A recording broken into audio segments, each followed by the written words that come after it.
जो यहाँ के जो स्थानीय विधायक हैं, उनके कार्यों से लोग खफा हैं और खफा होकर के इस बार लोग चाहते हैं कि वहाँ यहाँ बदलाव हो और बदलाव में आरजेडी एक नंबर पर है। और निश्चित रूप से इस बार बिहार में मुख्यमंत्री का बदलाव होगा, सरकार का बदलाव होगा, तेजस्वी यादव मुख्यमंत्री बनेंगे।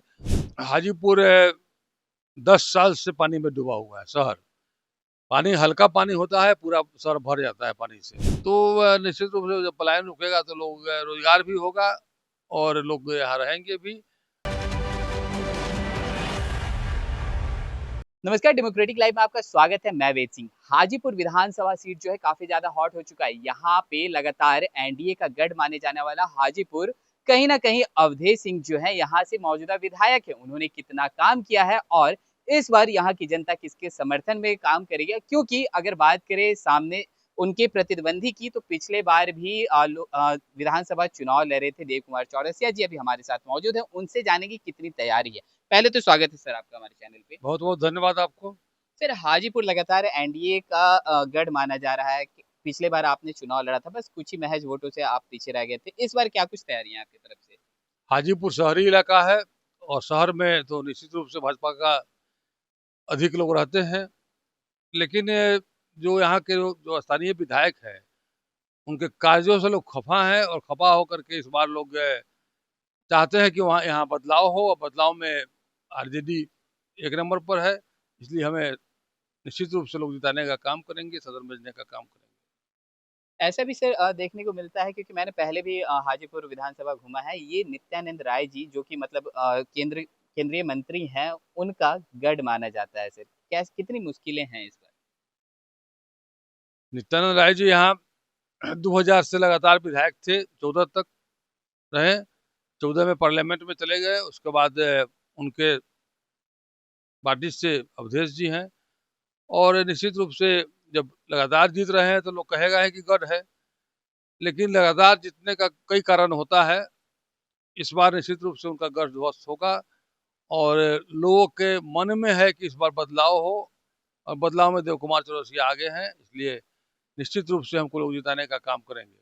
वहीं अगर बात करें सिर्फ नेता प्रतिपक्ष तेजस्वी यादव की, तो लगातार माई बहन मान योजना को लेकर के जन संवाद भी कर रहे हैं, लोगों से भी मिल रहे हैं। हाजीपुर में कैसा मतलब लोगों का समर्थन है सर?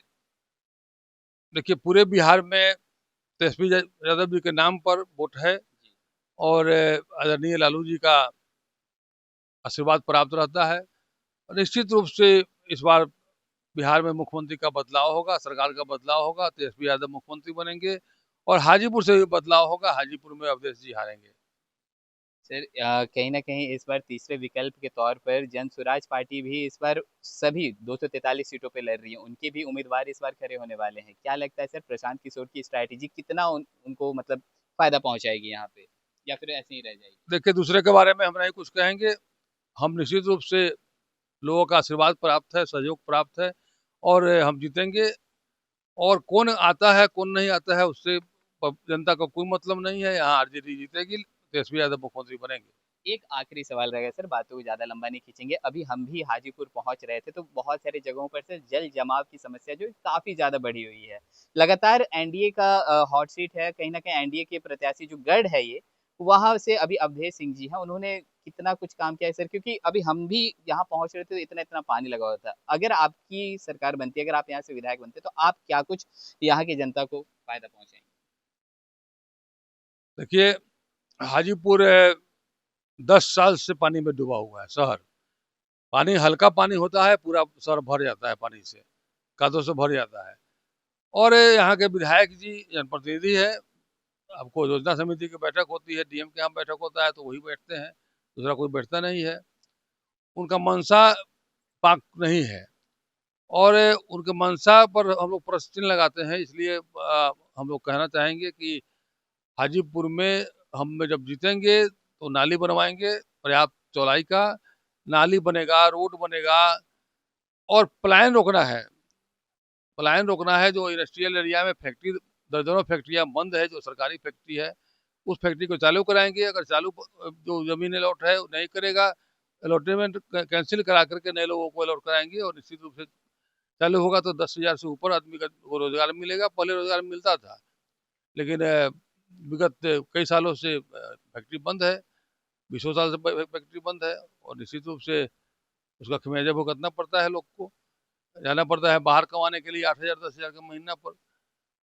तो निश्चित रूप से जब पलायन रुकेगा तो लोग रोजगार भी होगा, और लोग यहाँ रहेंगे भी, अपने घर पर रह करके खाना पीना करेंगे और यहाँ कमाएंगे भी। बहुत बहुत धन्यवाद सर। तो जैसे कि भी आप सुन रहे थे, हमारे साथ मौजूद थे देव कुमार चौरसिया, जिन्होंने साफ तौर पर बता दिया है कि पिछली बार बस थोड़ी सी कहीं कमी रह गई थी, लेकिन इस बार कहीं ना कहीं कांटे की टक्कर होगी और जीत जो है इनके पाले में आएगी। ऐसा मेरा नहीं, ऐसा इनका कहना था। क्योंकि लगातार अगर हाजीपुर विधानसभा क्षेत्र की बात करें तो जब भी वर्षा होती है तो जल जमाव का जो समस्या है सबसे ज्यादा प्रमुख माना जाता है यहाँ पे। और इन्होंने साफ तौर पर बताया कि अगर जैसे कि तेजस्वी यादव भी कहा करते हैं रोजगार के मुद्दे के ऊपर, तो इन्होंने भी बताया कि अगर महागठबंधन की सरकार बनती है तो जो फैक्ट्रियां बंद पड़ी हुई हैं वो फिर से खुलेंगी और पलायन की समस्या जो है वो धीरे धीरे खत्म भी हो जाएगी। तो चलिए, और भी ऐसे तमाम खबरों का सिलसिला इसी प्रकार बना रहेगा डेमोक्रेटिक लाइव पे। अपनी राय प्रतिक्रिया हमारे कमेंट बॉक्स में जरूर साझा करें। धन्यवाद।